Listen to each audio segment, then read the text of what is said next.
beloved man-child, the boy who never quite grew up and whom audiences instinctively adored. That'd be great, Mummy. Tea in our house.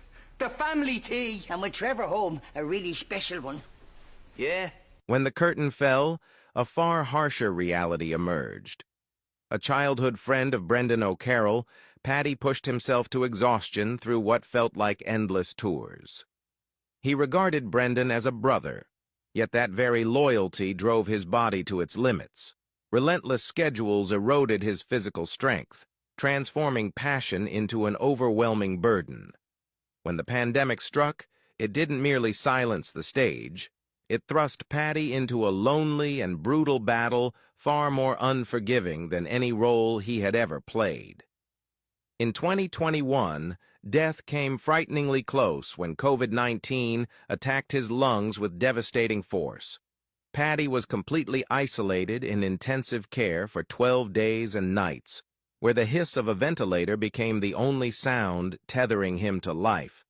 Doctors later told him he had permanently lost 40% of his lung capacity, and every breath felt like a painful struggle. Lying motionless beneath a web of tubes and wires, his greatest fear was not dying, but the thought that he might never see his family again. Those were his darkest hours, when the line between life and death felt impossibly thin. Surviving that encounter with mortality, Paddy returned with a renewed reverence for every heartbeat. He scaled back his work and devoted himself to healing his damaged body.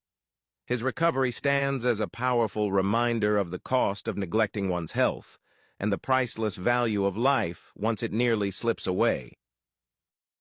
Dermot O'Neill as Grandad Brown. What's wrong with you, Grandad? Haven't slept for 3 days. Dermot O'Neill brought to life a Grandad Brown who was gruff, absent-minded, yet irresistibly lovable. His deadpan reactions and bewildered frowns became essential seasoning in every episode.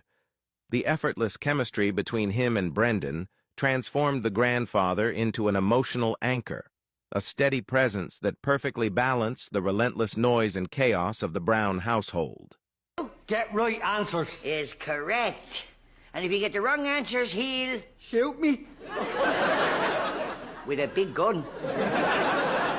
Paradoxically, 4 decades of unwavering loyalty to Brendan O'Carroll came at a steep personal cost. The unrelenting pace of work gradually drained the strength of an aging man. In 2020, disaster struck when a sudden stroke robbed him of his voice for 3 long months. For an actor, losing the power of speech is more than a medical setback. It is the loss of the one tool essential to survival. Press it harder. A child who can...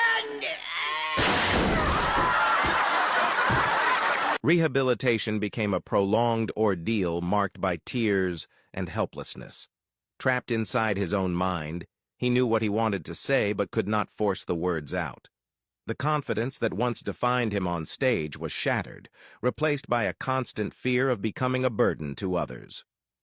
Though he fought to return to the spotlight, the after-effects of his illness lingered, turning every appearance into a physical struggle against frailty.